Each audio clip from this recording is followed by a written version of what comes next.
ডাব চুরির মামলায় গ্রেফতার জনপ্রিয় কন্টেন্ট ক্রিয়েটর সাইফুল আফ্রিদি। আজ বিকেলে আড্ডারত অবস্থায় লটপটিয়া বাজার থেকে পুলিশের একটি টহল টিম বিশেষ অভিযানের মাধ্যমে কাশেম আঙ্কেলের ভাতিজা সাইফুল আফ্রিদিকে আটক করে। পুলিশের বরাত থেকে জানানো হয় তাকে অতি দ্রুত উচ্চ আদালতে প্রেরণ করা হবে। নোয়াখালীর চাটখিল উপজেলার শিবপুর গ্রামের বাসিন্দা মাহমুদ হাসানের 11টি নারিকেল গাছের ডাব চুরির ঘটনায় তাকে গ্রেফতার দেখানো হয়।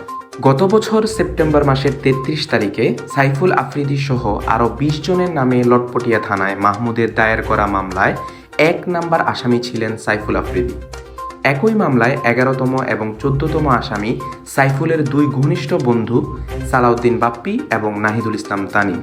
এর আগে একই মামলায় গত মাসে সাইফুলের মামা শাওন আল ফারাবি ওরফে মুরগি শাওনকে গ্রেফতার করে পুলিশ। এই মামলার বাকি আসামিদেরকেও খুব দ্রুত গ্রেফতার করে আইনানুগ ব্যবস্থা নেওয়া হবে বলে জানায় পুলিশের লটপটিয়া উত্তর জোনের ওসি শহীদুল।